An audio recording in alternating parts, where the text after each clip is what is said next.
In this episode of the Cozy Let's Play, we're going to take the existing Mossy Acres farm and we are going to expand it quite a bit with a lovely little stables and some more farms of all kinds of miscellaneous types. From melons and pumpkins to cocoa beans and berry bushes, we've got a little bit of everything. And we didn't stop there with a nice little road expansion down into the valley. We have quite the farm that's coming together. So without further ado, let's jump into things as there's a lot to be done. Hey there, welcome back. Today, as we jump into things, I think the very first thing that I want to get working on before we get to anything too fancy is definitely this road right here that cuts through this little valley as the two cherry groves converge on one another and eventually will make its way up and over into the field that lies beyond that hill right there. We planned this pathway out a good bit ago, and I've been putting it off for the time being as I didn't have anything planned for this area quite yet. But in today's episode, I think we're going to do a couple of things over in this area, namely one being the road, of course, and then working it into the field over yonder.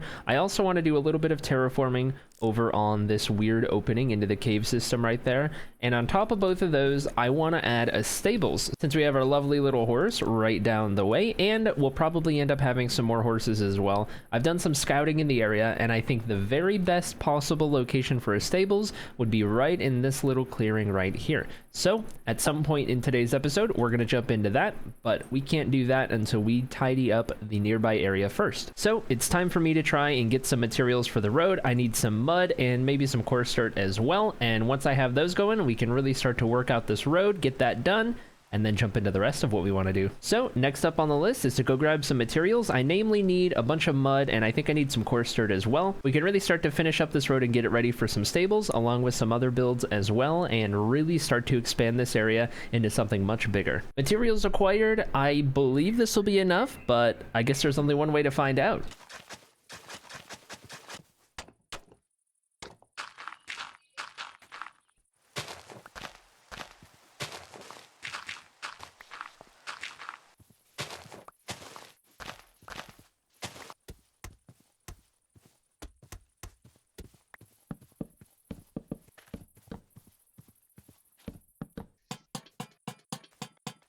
With the road expansion complete all the way up and through this little cherry grove cross section and down to the other side, I think we're now ready to start shifting our focus. So the very next thing that I would like to work on in this episode is those stables that I mentioned. I was doing some thinking while I built up this road, and I feel like that would be a very nice addition to throw in here in the first half of the episode to really start to complement the road expansion and to add some more pieces to the Mossy Acres farm. And if we stand up here and take a better look at the clearing, the idea for the stables that I have is something that's a little longer than it is wide, and something that has about 4 stalls for 4 different horses, or I guess anything that we might want to put in the stables. I'm thinking the best spot would be long ways, sitting kind of right here in front of this cherry tree, and we'll probably have to get rid of that oak tree, and then we can kind of bring the pathway into it, kind of mess up the ground just a little bit, get rid of the grass, add a bunch of coarse dirt, and get a bunch of extra details around the stables to really kind of dress it up and bring it all together. So with the plan in mind, I think it's time that we jump into it and get a stables build. As with any build, we're going to start out by laying out the simple dimensions and get the frame of the whole thing in place.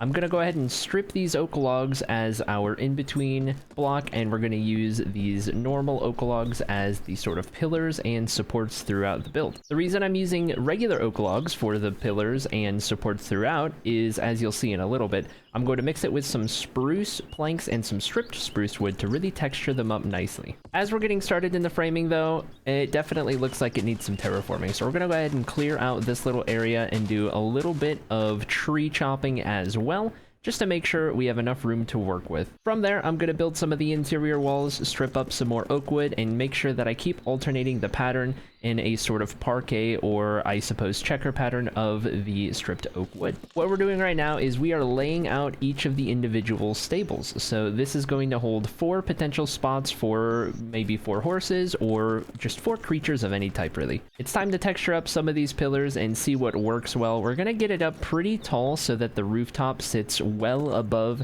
any possible height that we might be at upon entry to the stables, regardless of if that's a horse or any other sort of creature that we end up putting in here. I want to make sure we have a lot of clearance. I'm also texturing some of the cross beams that connect some of the upright supports as well, just to really carry that through the entire build and keep it consistent. Once we have this framework done, we will be ready to add a couple of details and then eventually get onto the rooftop, of which I have a really fun surprise in hand for. Upon finishing stripping those pieces of wood and taking a look from a couple steps back, we're going to get started on the rooftop frame. And with this, we're going to take a bunch of dark oak slabs and we're going to go for a very, very mild slope, something that doesn't come up much whatsoever, and just accomplishes a really chill, really sort of relaxed sort of angle, if you will, or sort of approach. And what this is going to do is define this build. With these oak stairs, we're going to plug up some gaps between the frame and the support beams so that we can use a completely different block for the actual rooftop, whilst not causing it to look a little weird under that lip.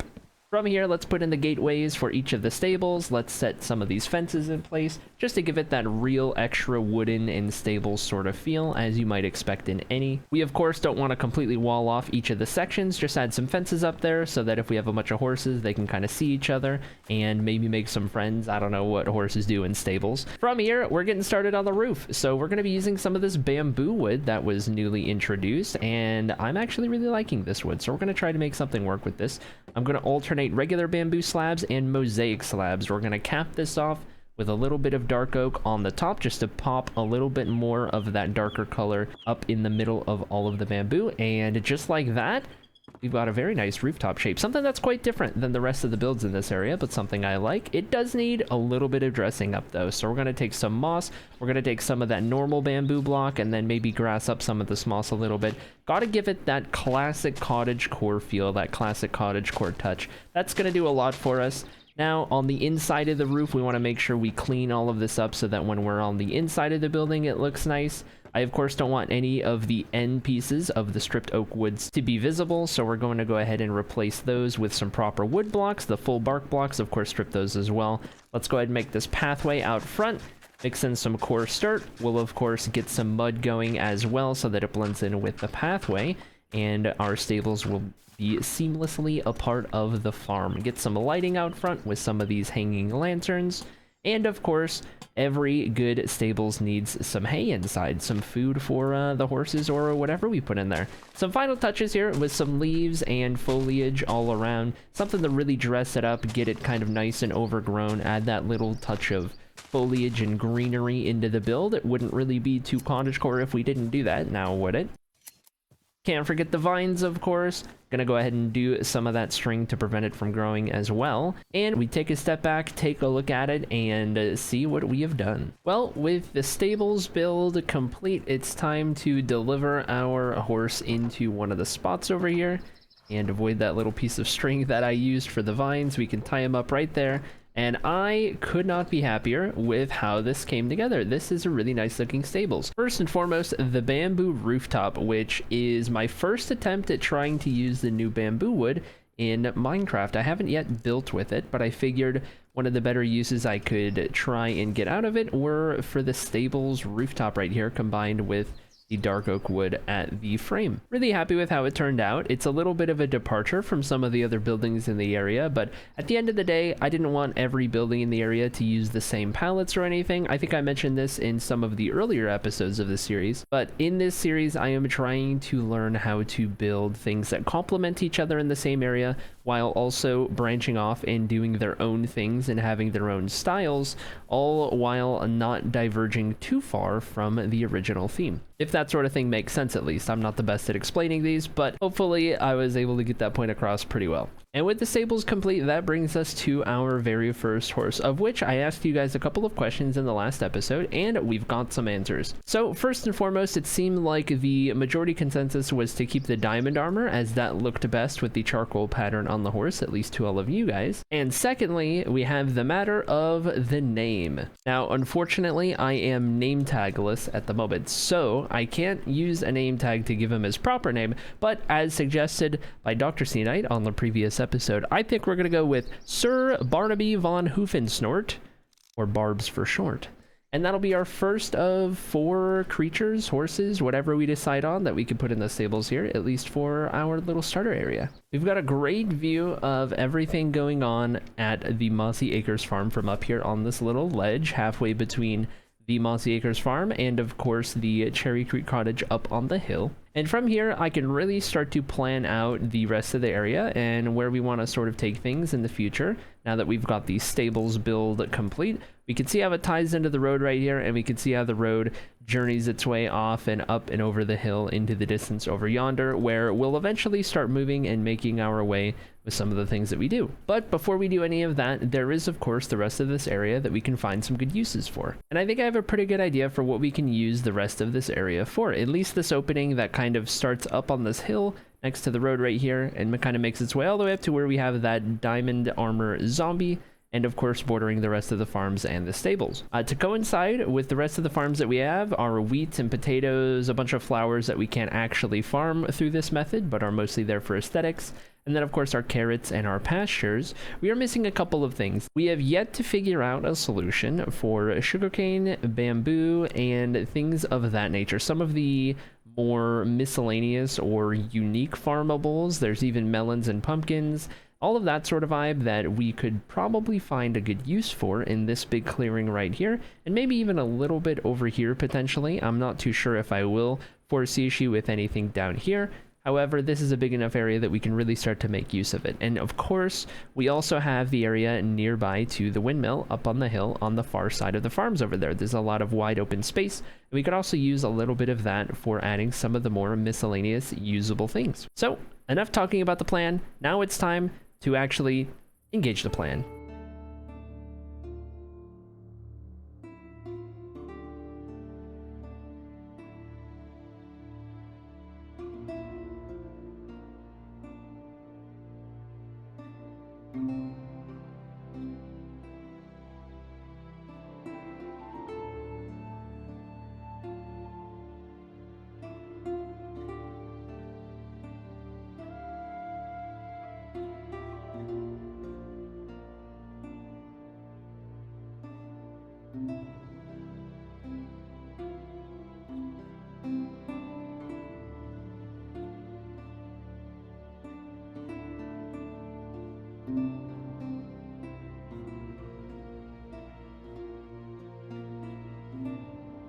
Okay, I've spent the last couple of hours working on the melons and the pumpkins, and I think I have something that works really well, something I'm really happy with. So first and foremost, what you'll notice is that I did try and blend it and sort of match it with all of the other fields that we have, with the coarse dirt, the lily pads, the mud slabs, and all of those little details, even some little strands of grass where we could manage them, just to pretty up the farms a little bit.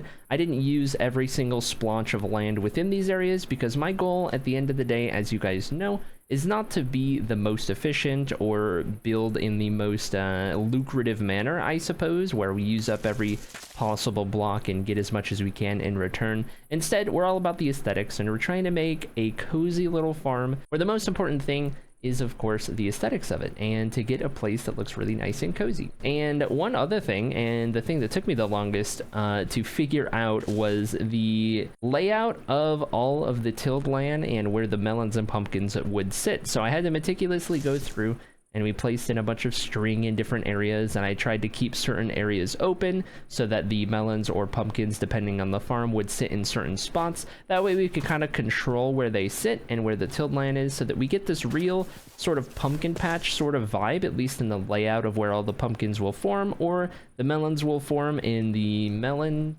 patch. I don't think that's a thing, but either way, you get the idea. The point is that it looks sort of linear if you look at it from this direction, or even from the other direction, just kind of more horizontally. But instead of getting just fields of aimless carrots or potatoes or wheat or what have you, these are more structured, I suppose is maybe the word to use for it, just so we get that tiny little detail that at the end of the day doesn't do all too much, but it's one of those things that you kind of subconsciously notice, or one of those little details that just kind of add a nice little touch to the build, right? I have since come up with some more ideas for what we can do in this area. First and foremost, I'm thinking our Diamond Armor Zombie, who's trapped in that dirt box over there. We found him recently and put him in there until we knew what to do with him. I think I have the perfect job for him, and it is to be a scarecrow for one of these fields. Now, I'm not entirely too sure how we can do that, so I am asking you guys what you think we could do, how we could do it more specifically, and what I should be using to make it happen.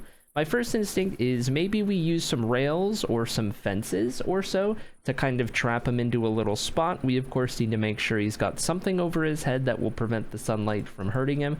I'm not sure how all of the mechanics work. I don't know if I can put a fence above him and he'll be fine, if I could put a glass block above him and he'll be fine, if we need to get more creative than that.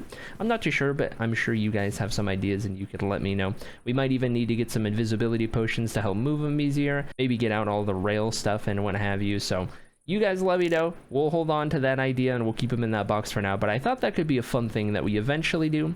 Whether it's sooner or later, I guess remains to be seen. On the other hand, this last little area right here at the base of this hill into the cherry grove, I think would be perfect for a little bit of a cocoa bean setup. So I think my next plan is to go get some jungle wood, get some cocoa beans, and set up a nice little thing on this sort of somewhat elevated little section right here that's sectioned off from that bigger hill, and this smaller hill that divides the farms from the road that slices through the valley, of course. As for on this little hill that separates the road from the farms, I don't think we're going to do anything up here. At least my current plan doesn't include any extra sort of farms or bits and bobs up on this kind of area right here. However, that could be subject to change in the future, just depending on what ideas we come up with. I'm thinking once we have the cocoa bean farm set up over here, a little cute setup that we dress up aesthetically and everything.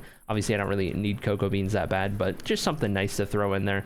After that's done, we'll go over towards the windmill, and I think we can start to plan out how we want to utilize some of the land over on that side, the opposite side of the pastures. And we can sort of figure out the rest of the things, including sugarcane and bamboo and berry bushes and maybe even beetroot and such like that. Enough rambling though, it's time for me to go get some cocoa beans and jungle wood, and let's set up a little cocoa bean farm over here.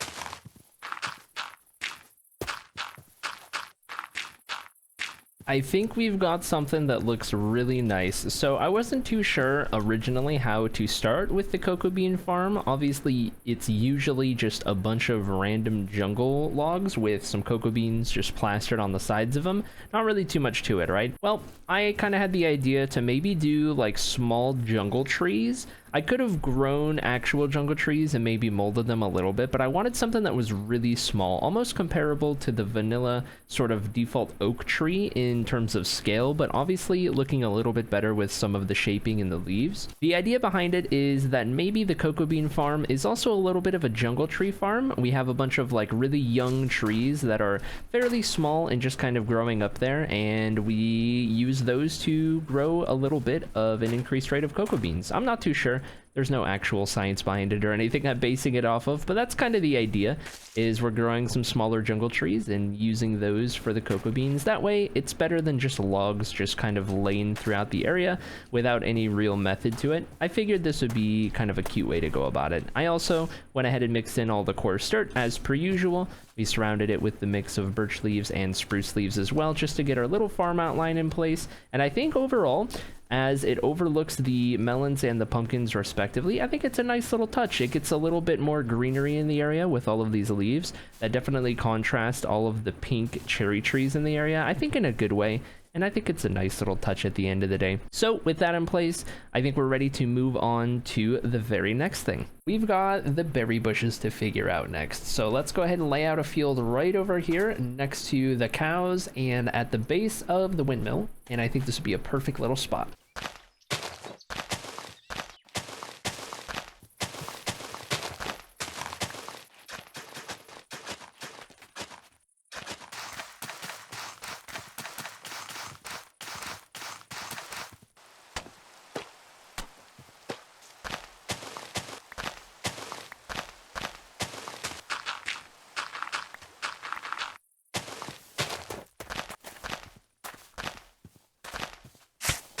You know what? This farm turned out much better than even I anticipated, and let me get up to a nice little spawn for you guys real quick. I think we've absolutely nailed the aesthetic. So I was trying to go for something that was kind of vineyard-esque, if you will. I tried to do it in rows, with some nice walking space between each of the lines of all the berry bushes. And I do have to say, in the midst of it, I've lost almost all of my armor because boy, do those absolutely shred through armor pieces when you're just kind of grazing them every 2 seconds. I've also gone through almost an entire stack of potatoes at this point just in building this farm. It has been a bit of a doozy, but I do have to say I think it was absolutely worth it. This turned out really nice, and I think it's a perfect little addition to this hillside on the kind of lead up to the windmill and accent some of the pastures that are over here as well.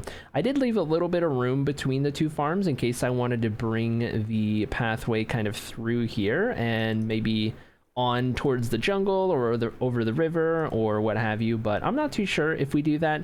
I might need to do a little bit of terraforming because the tree is kind of in the way. And speaking of trees, I do think we're going to start to bring some trees around some of the area eventually, once I'm fully satisfied with what farms we have and where we have them and all of that sort of stuff. All in all, we can really start to see this place come together, and I'm super happy with it. This farm has actually expanded into something way bigger than I initially intended way back when we first started by building the farmhouse and the first couple fields. I didn't really have an idea for how big I was going to make it or how far I was going to take it, but I think it's turned out really nice. There is, of course, a couple of things that we're still missing. I want to get something figured out for sugarcane, something for bamboo, all of that kind of stuff. I think we might save things like cactus for elsewhere. I feel like it might just be a little out of place in this area. And of course, we are going for aesthetic over everything. I'm not worried about having, you know, absolutely every possible farmable thing here just to be super efficient. I want it to be aesthetic. I want it to kind of fit in. I definitely am trying to go for that sort of vibe when it comes to this world. In terms of all of those other farmable things, though, I think all of that is going to have to wait for the next episode, as I am trying to wrap this episode up pretty quick. I'm going on a trip, which means there will be a lack of videos in the near future. But I do think when we return and we get cracking on some more videos, we'll definitely be able to finish up the farm pretty quick, probably in the entirety of the next episode, if I had to guess. Get some more trees, get some more farm types around here, the last little bits that we want, and then also some finishing touches on the roadways, connect it to the Cherry Creek Cottage up on the plateau, and then bring it around the other side of the second cherry grove, where we can start to figure out what else we want to add to the spawn region. I hope you guys had fun in today's episode and enjoyed the adventure that we went on. I'm really happy with the builds and how everything came together. I do want to say a very special shout out and thank you to everyone who supports on Patreon and makes this possible, whether it's here in the YouTube videos or over on Twitch, where we do try to stream most days of the week, having a lot of fun on either of our projects that we get up to, and I very much look forward to what we can get up to in the coming episodes of this series. So with all that out of the way, I will see you guys around.